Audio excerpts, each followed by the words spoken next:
Hi everybody, Ken from Oz here with another Filofax tip. Now, if you're like me, you do occasionally use washi tape. In fact, washi tape is used by a lot of crafters and a lot of Filofax users all around the world.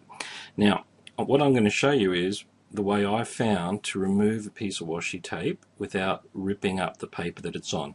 Now, there's a couple of factors you've got to be aware of. First of all, not all washi tape is the same. So I've got three samples here.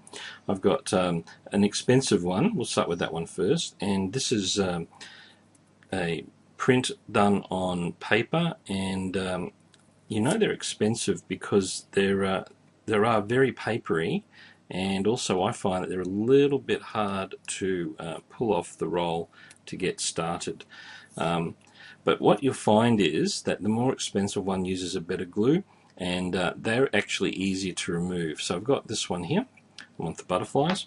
I've got, and also this is a bit translucent. You see through it when you place it on the paper. Now I've got some of the more solid one, which I'm going to use as a demo in a second, and the one that you can't see through. And these are also, the paper is a little bit thicker, and you can see through it, but it's not as clear when it's stuck on the paper as this type here. And then of course I've got the cheap and nasty ones, which are very cheap, and usually they are coloured, but you'll also see that on the other side it's a bit of a white papery where the glue is there. And I find the adhesive is quite strong and will rip up the paper. So it just depends on what you're using. But regardless of which washi tape you're using, I found after many attempts and ripping paper up, the following. It may not work every time, but it still has a good success rate. So say you've put a bit of washi tape on a piece of paper, and the other factor to remember is that the type of paper you use. Now, the insert paper that you buy is usually a better quality. If you're using photocopy paper, that tends to be quite cheaper and a bit more fibrous and doesn't hold as well.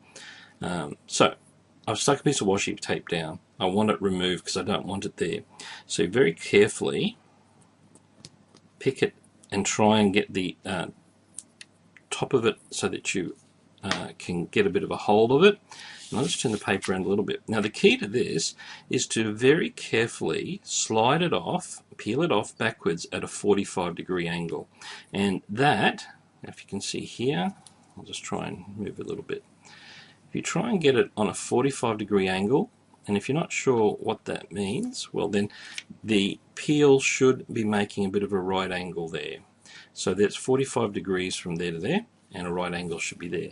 And if you hold it down almost to the level of the paper and pull, securing the paper so it doesn't move, and pull on that right angle, it will come off fairly easily.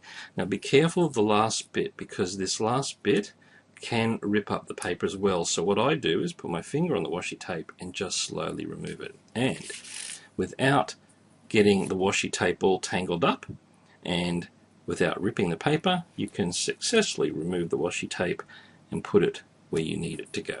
So just a little Filofax tip on removing washi tape. Thanks for watching. Subscribe to my channel, and I'll see you on another Filofax tip.